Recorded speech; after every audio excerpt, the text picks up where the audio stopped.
You mentioned it a couple times. The big open question in the market is how much more do real estate values have to fall?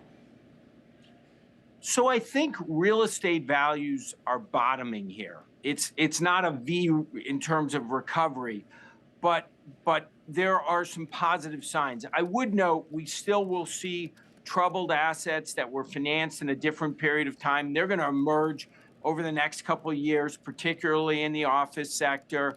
There are some areas like multifamily housing where there's a lot of supply and the fundamentals will be challenged as you look forward the next 12 months or so. But going back to this cost of capital, we've seen the 10-year move from 5% to 4.15%. We've seen spreads come down. That's very helpful for real estate. And new supply, new construction starts in real estate, particularly in our biggest sector, logistics, have fallen by something like 75% from the peak. That starts to create really the foundation for a recovery. Now, the way we think about this is things go down, they bottom, you bounce along here. Some sectors don't do as well. Some start to recover faster. The key for us with $65 billion of dry powder in real estate is to take advantage of this time. Going back again in time, 2009, that summer, fall, we started deploying capital before the all clear sign. If you look at what we've done in real estate the last 60 days, the Signature transaction, their mortgage loan portfolio, we announced a big joint venture with Digital Realty, which we also did with our infrastructure group. And then recently, a residential privatization of a company in the US and Canada, Tricon. That reflects our view, which is we want to invest into this period of time, move on to offense before everybody's calm about real estate, why people are still nervous. At some point, that recovery will come. It'll be very clear to everybody. Generally, then it's too late.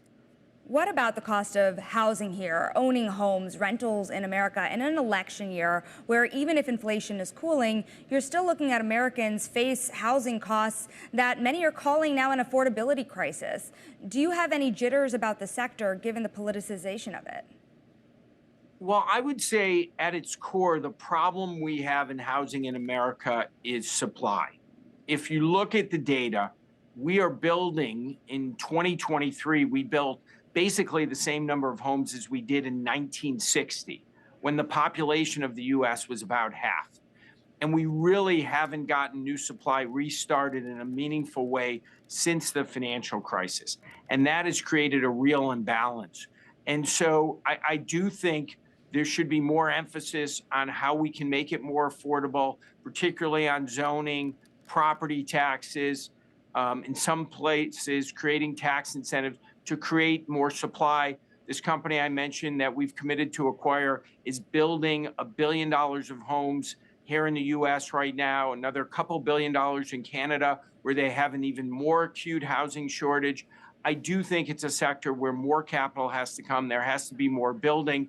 And I think rates coming down will help that. But in the near term, I think we'll see less housing construction. The other beneficial thing we talked about is because of the supply spurt in multifamily housing, renters will face a better environment over the next 12 months.